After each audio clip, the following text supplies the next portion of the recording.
เอาโอเคพี่น้อง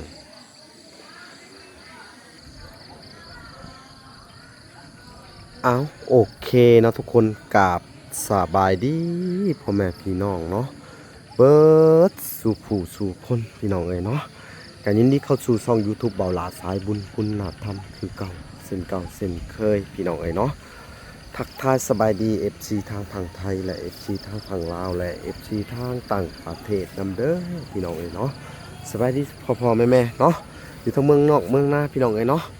มื้อนี้กับพ่อกับช่อง YouTube เบาหลาอีกแล้วนะพี่น้องเนาะมื้อนี้ก็ได้รับภารกิจเนาะจากทางผู้ใหญ่เนาะแม่พรมไมโกพี่น้องเอ้ยเนาะจาก USA เนาะพี่น้องเอ้ยเพิ่นก็ได้ภาคอันเงินสมทบสร้างซิมพี่น้องเอ้ยเนาะมาหลายครั้งหลายเถื่อหลายคราวแล้วพี่น้องเอ้ยเนาะนี่เนาะอันนี้ก็เป็นอัน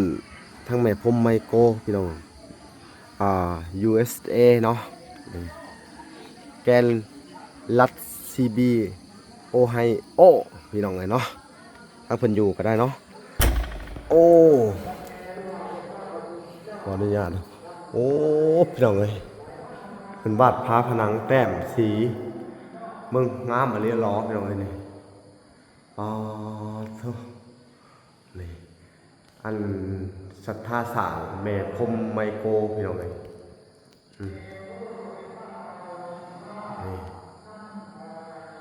เอาโอเคนะพี่น้องเนาะเวลาก็จะได้เข้าไปมอบเลยเนาะพี่น้องเนาะ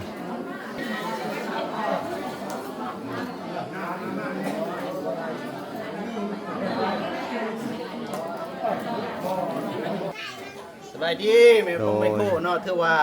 ได้รับเด้อเงินจากเจ้าเนาะถือว่าเป็นจำนวนเงินอยู่4 ล้านกีบเงินจำนวนนี้ถือว่าจุบปันคาร ถือว่าได้จุบค่าสร้างเฮ็ดค่าเพดานหรือว่าค่าเล็กที่เฮาเอามาในมือก่อนเนาะ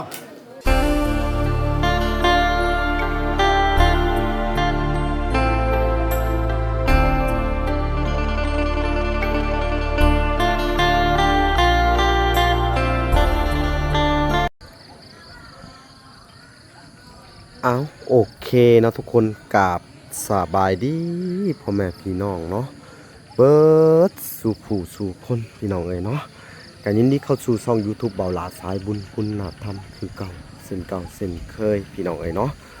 ทักทายสบายดี FC ทางฝั่งไทยและ FC ทางฝั่งลาวและ FC ทางต่างประเทศนำเด้อพี่น้องเอ้ยเนาะสบายดีพ่อแม่เนาะอยู่ทั้งเมืองนอกเมืองนาพี่น้องเอ้ยเนาะมื้อนี้กับพ่อกับช่อง YouTube เบาหลาอีกแล้วนะพี่น้องเนาะมื้อนี้ก็ได้รับภารกิจเนาะจากทางผู้ใหญ่เนาะแม่พรมไมโกพี่น้องเอ้ยเนาะจาก USA เนาะ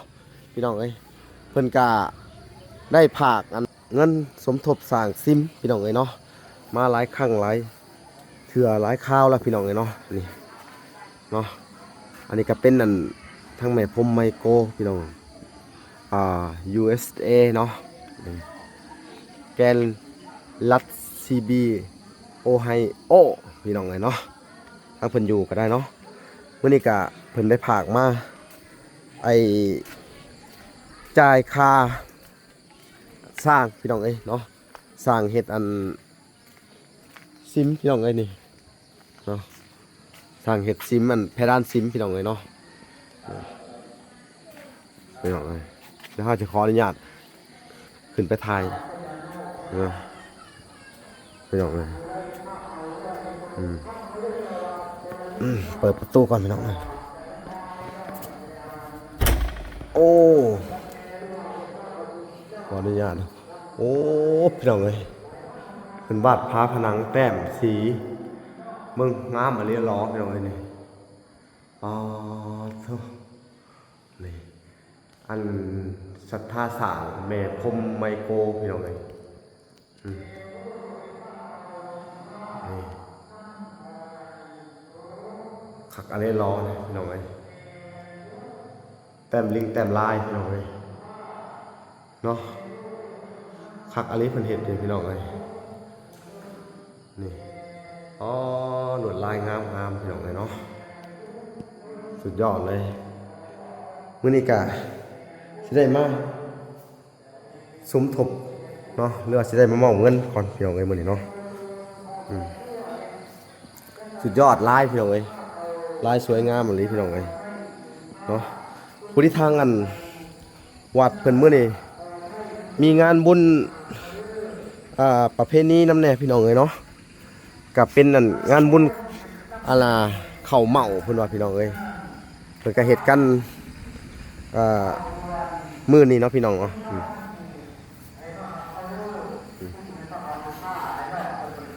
นี่เนาะพี่น้องเนาะ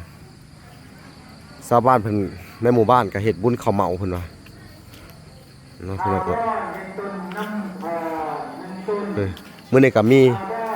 ตักบาตรหยาดน้ำเนาะพี่น้องเนาะเดี๋ยวเวลาก็สิได้มามอบเงินพี่น้องเอ้ย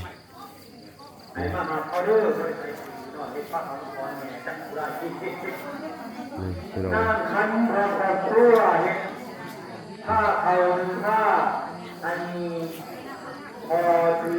ก็ถือว่ามื้อนี้ก็เป็นอีกมื้อหนึงพี่น้องเอ้ยเนาะที่ว่าชาวบ้านเพิ่นร่วมมือร่วมใจกันเฮ็ดบุญเพิ่นว่าอันปีนี้ที่จริงมันก็ฝนตกดีหยังไงเนาะพี่น้องแต่อันข้าวน้ำตำปลาก็ได้กินแน่บ่ได้กินแน่บางคนก็ได้เกี่ยวบางคนก็บ่ได้เกี่ยวพี่น้องเอ้ยเนาะเพราะว่าอันฝนตกดีแห้งเลยพี่น้องเอ้ยปีนี้พี่น้องแล้วก็ชาวบ้านเพิ่นก็เลยร่วมแรงร่วมใจกันจัดงานบุญข้าวเหมาเข้ามาเล็กๆน้อยๆพี่น้องเอ้ยเนาะแต่ละปีเพิ่นกันได้กินข้าวเพิ่นก็เฮ็ดบุญกองข้าวพี่น้องเอ้ยแต่ปีนี้บ่ฮู้ว่าเพิ่นสิได้เฮ็ดบุญกองข้าวหรือบ่เพิ่นก็เลยเฮ็ดบุญข้าวเหมาเนาะพี่น้องเอ้ยขึ้นมานี่บริเวณทางหอบสินอันนี้ก็เป็นสื่อของแม่พรมไมโครพี่น้องเอ้ยเนาะ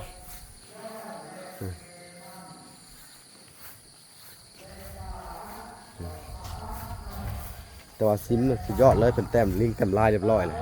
อันนี้ก็คือพญานาคเนาะเดี๋ยวทำเวลาก็สิได้ขึ้นไปมอบเงินมอบคำคือว่าซิมแห่งนี้สวยงามมาลีพี่น้องไงเพิ่นเฮ็ดอันลวดลายพี่น้องเลยเนาะนี่ทั้งชาวบ้านแล้วก็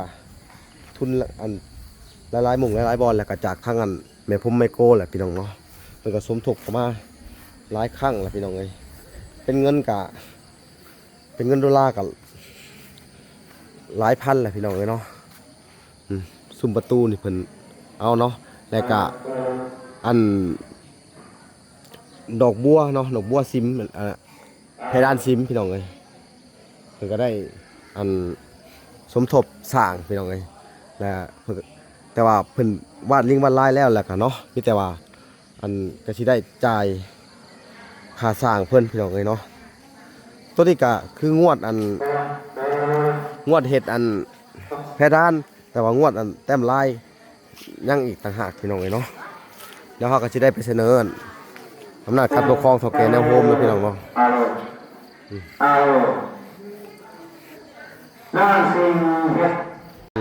พี่น้องเดี๋ยวเวลาจะเข้าไปมอบเงินเลยจะหน่อยเนาะพี่น้องเนาะชาวบ้านมันก็เฮ็ดพิธีบุญข้าวเหมาพี่น้อง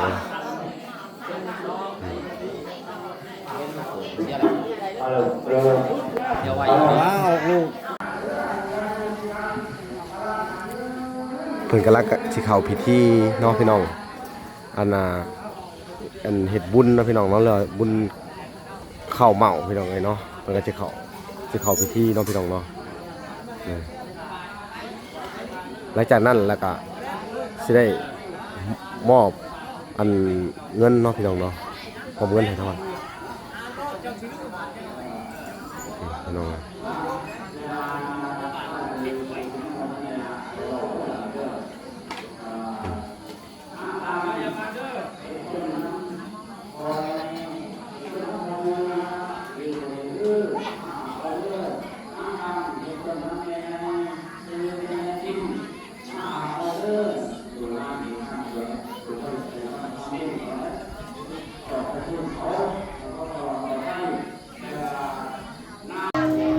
พี่น้องเลยเนาะทางเฒ่าแก่แนวโฮมหรือว่าทางอันพระครูบาเพิ่นก็ทำพิธีบุญข้าวเหมาเสร็จสิ้นไปเทียมห้อยเนาะ บ่าวหลาก็สิได้อันเอาเงินอันถวายเนาะเงินทางอันอ่าแม่ไมโครเนาะพี่น้อง USA เนาะแม่พมไมโครเนาะพี่น้องเนาะทางบ่าวหลาก็สิได้มอบอันเข้าวัดเลยเนาะพี่น้องเนาะก็ถือว่าเป็นปัจจัยของทางเพิ่นเนาะสมทบมาเรื่อยๆเนาะพี่น้องเนาะอันนี้ก็เป็นอีกส่วนหนึ่งเนาะพี่น้องเนาะนี่พี่น้องเลยชาวบ้านเพิ่นก็มาเฮ็ดบุญข้าวเหมานี่นะข้าวเหมาพี่น้องเลยมาข้าวผ้าป้าพี่น้องเลยเนาะ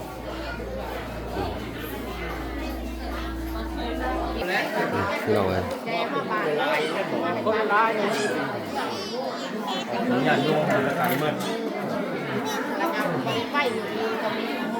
อันนี้ก็เป็นนั่นภาพบรรยากาศน้องพี่น้องเนาะในการเฮ็ดบุญเฮ็ดทานของชาวบ้านในหมู่บ้านนี่แหละพี่น้องเนาะอันนี้ก็หลังจากที่ใส่บาตรยานน้ำแล้วเพิ่นก็สิพากันนับเนาะนับเงินที่เพิ่นเฮ็ดบุญเนาะพี่น้องเนาะโอเคพี่น้องเลยเนาะทางเบาหลาก็สิได้อันมอบเงินเลยนะพี่น้องเนาะแล้วก็จะได้มอบเงินให้ทางอันวัดเลยแหละกับเฒ่าแก่แนวโฮมอนาคตปกครองนะพี่น้องเลยบรรยากาศเนาะแล้วเขาก็จะได้มอบเงินเลยพี่น้องเนาะเวลาจะตั้งกล้องแล้วเขาไปมอบเงินเลยนะพี่น้องเนาะอ้าวโอเคนะพี่น้องเนาะเวลาก็จะได้เขาไปมอบเลยเนาะพี่น้องเนาะ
เพดานพาเพดานเนาะ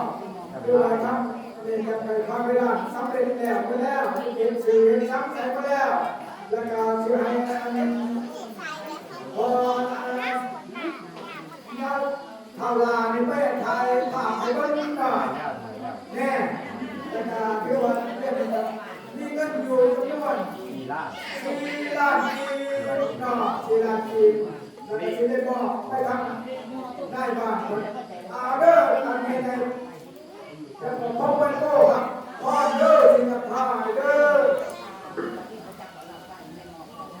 ตามมาเรียกว่าหาปุรามาเรียกว่าเกียรสังขารเกวเมวัยโตตินังเยตนังอุปมะเยเยตังภาสิตังมะนังเกวเมวะสัตโตอาเปปุริโตสังสปัจจันโทรันโทยิชามิโสเทระโสยะถา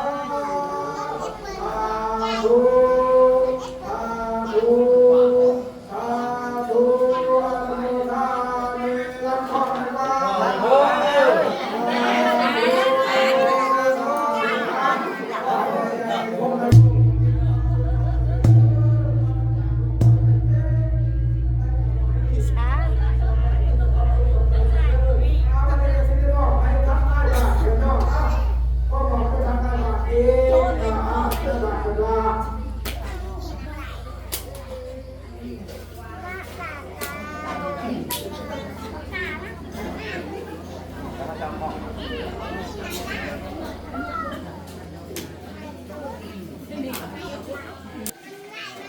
บายดีแม่ผมไม่โก้เนาะถือว่าได้รับเด้อเงินจากเจ้าเนาะถือว่าเป็นจำนวนเงินอยู่4 ล้านกีบเงินจำนวนนี้ถือว่าจุบอันคาร ถือว่าได้จุบค่า สร้างเฮ็ด ค่าเพดานหรือว่าค่าเล็กที่เฮาเอามาในมือก่อนเนาะถือว่าเฮาได้รับมาจากห้างที่มาเฮ็ดในมือก่อนนะถือว่าได้จุบแล้วเนาะถือว่ายังเหลือแต่ลายเนาะขาแต้มลาย ถือว่าค่าแต้มลายค่าสร้างแต้มลายถือว่าเฮาได้แต้มสำเร็จแล้วเนาะแต่ว่าเฮาบ่ทันได้มีขึ้นเนาะถือว่ายังได้ติดหนี้ไปก่อนตัวนี้ถือว่าเป็นหนี้ไปใส่ค่าเล็ก 15,000เนาะแม่นจำนวนนั้นที่ใส่ค่าเล็กหรือว่าใส่ค่าผ้าเพดานตะกอนเนาะตัวแต้มลายที่ว่ายังเป็นจำนวนเงินอยู่15,000ที่ว่าเฮายังบ่ทันได้จ่าย 15,000 บาทเนาะ 15,000 บาทที่ว่ายังบ่ทันได้จ่ายเนาะถือว่าตัวนี้ได้จุบแล้วเนาะค่าเล็กหรือว่าค่าอันผ้าเพดานที่ได้เฮ็ดไปในมื้อก่อนถือว่ายังเหลือตั้งแต่ค่าแต้มลายเนาะเป็นจำนวนเงินอยู่15,000 บาทที่ว่ายังบ่ทันได้ที่ว่าบ่ทันได้จ่ายเนาะโดยที่ว่ายังติดหนี้ค่าสร้างที่แต้มลายเนาะก็คือสิหมดเท่านั้นแล้วเนาะที่ว่าได้รับแล้วนอกจากไอ้ผมไมโครจำนวนเงินอยู่4 ล้านกีบมื้อนี้เนาะที่ว่าทั้งอันทาราได้มามอบเนาะทั้งวัดบ้านโนวายเมืองสระบุรีแขวงสะวรรณเขตเนาะถือว่าได้รับพิธีเรียบร้อยแล้วเนาะฉะนั้นขอขอบใจเนาะทั้งแม่ผมไมโครเนาะถือว่ามันมีสุขภาพแข็งแรงเนาะขอให้เพิ่นร่ำรวยเด้อสาธุอายุมันขวัญยืนเด้อแม่เด้อเอาเอาหน่อยคุณนี่ไม่พูดเป็นลุงเยอะทางศิลวัฒน์น้อยขยายพร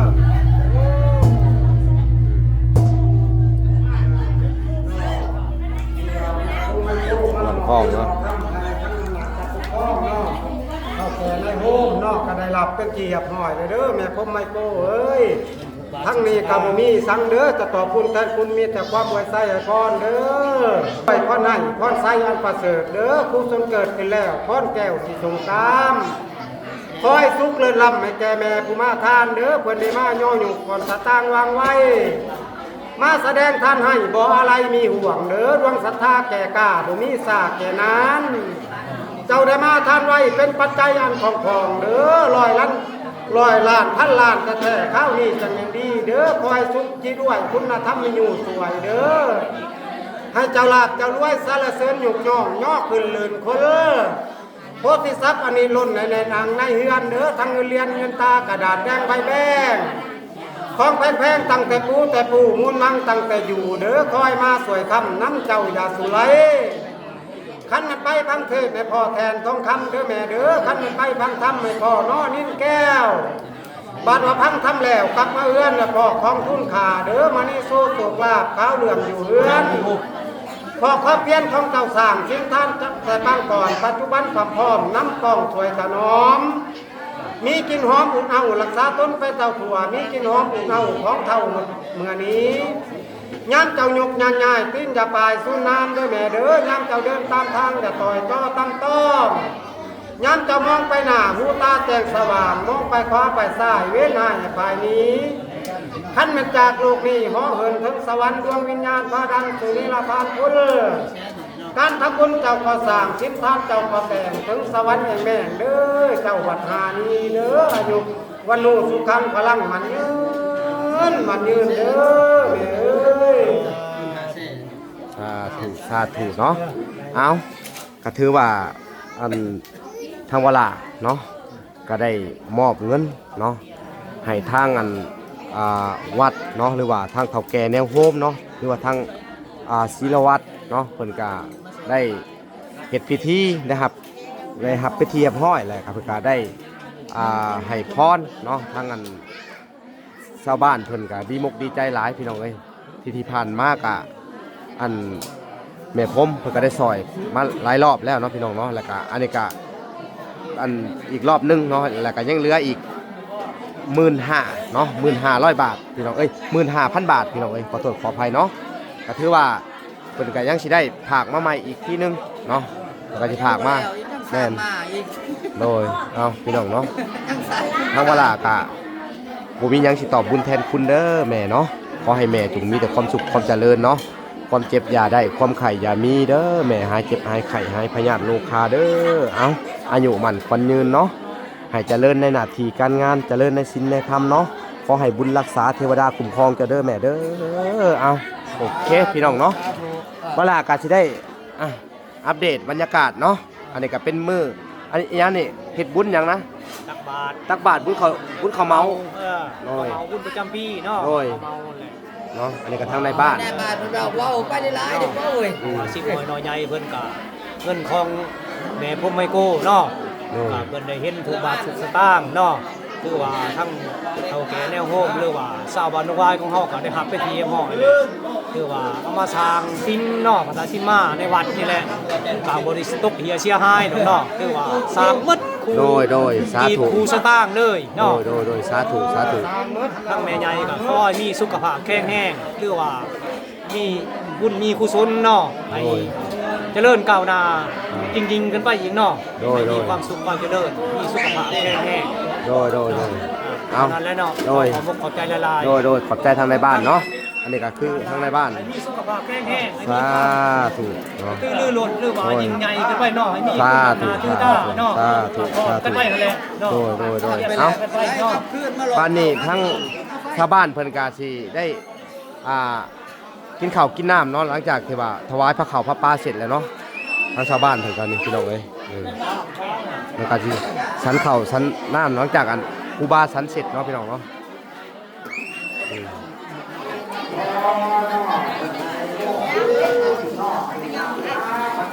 เอาโอเคพี่น้องเอ้ยทั้งเวลากาสิได้จบคลิปก่อนแต่เพียงเท่านี้เนาะ